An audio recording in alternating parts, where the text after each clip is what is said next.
Hello everyone, welcome back to my channel. আশা করি তোমরা সকলে খুব ভালো আছো। আর হ্যাঁ, আলহামদুলিল্লাহ আমি ভালো আছি। তবে শরীরটা আজ ভালো নেই, আমার কথা শুনলেই বুঝতে পারবে। ঠান্ডা লেগে গেছে। আসলে ওয়েদারটা এমন যাচ্ছে, হুট করে ঠান্ডা পড়ে গেল, তাই শরীরটা আর পারমিট দিল না। যাই হোক, ওসব কথা বাদ দাও। তো চলো, আজ একটু টুকিটাকি কাজের জন্য বাজার বেরোনো যাক। এই যে মায়ের সঙ্গে চলে গেলাম আমাদের বাড়ির কাছেই পুরনো প্রাইমারি স্কুল, সে স্যারের সঙ্গে একটু অফিসিয়ালি কাজ ছিল, সেটাকে কমপ্লিট করলাম।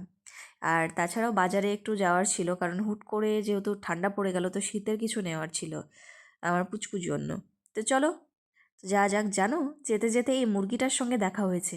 সবাই বলছিল, জিজ্ঞাসা করাতে, যে এটার নাম নাকি চীনা মুরগি। আমি এটা প্রথম দেখলাম। দেখো, খানিকটা ময়ূরের মতনও দেখতে, আবার খানিকটা মুরগির মতনও দেখতে। এই মুরগিটা কি তোমরা দেখেছো? অবশ্যই কমেন্ট করো।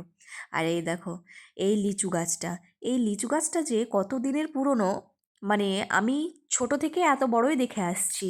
আমি মাকে জিজ্ঞাসা করছিলাম যে মা বলো তো এটা কত দিনের পুরনো।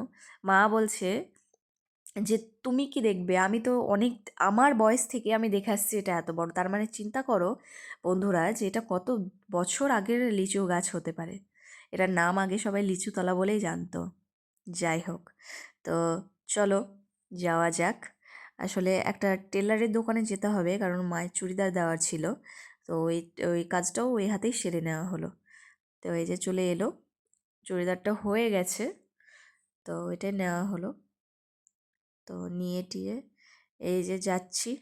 এবার যাব হচ্ছে বাজারে। তো সেই জন্যই আমি আর মা হাঁটা ধরলাম।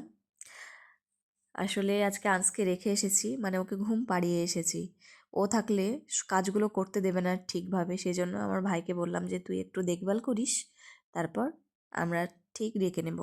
এই যে এরপরে আমাদের ডোমকলে এম বাজারে গেলাম শীতের কিছু মালপত্র দেখব বলে। কিন্তু বিশ্বাস করো গাইজ, একটা জিনিসও ভালো নয়। মানে এত মানুষ দেখে দেখে রেখে দিয়েছে, মানে জিনিসগুলো মানে নেওয়ার মতো রুচি আসছে না। সেরকম কিছু নেওয়াই হয়নি। এই যে একটা স্যান্ডেল দেখছিল মা, এই স্যান্ডেলটা নিয়েছে, এই সবুজ কালারের। তো এছাড়া যে কিছু নেব, মানে নেওয়ার মতো কিছুই ছিল না। তো বেরিয়ে এলাম। বেরিয়ে এসে আমাদের এখানে পোশাক ভবন ছিল, সেই পোশাক ভবনে পুচকুর জন্য পেলাম, আব্বুর জন্য নেওয়া হয়েছে, মা নিয়েছে। অ্যাকচুয়ালি এগুলো আব্বুই গিফট করেছে আনসকে। এছাড়াও টুকিটাকি কিছু নেওয়া হয়েছিল। তো চলো, আজকের ব্লগটা যদি ভালো লেগে থাকে অবশ্যই কমেন্ট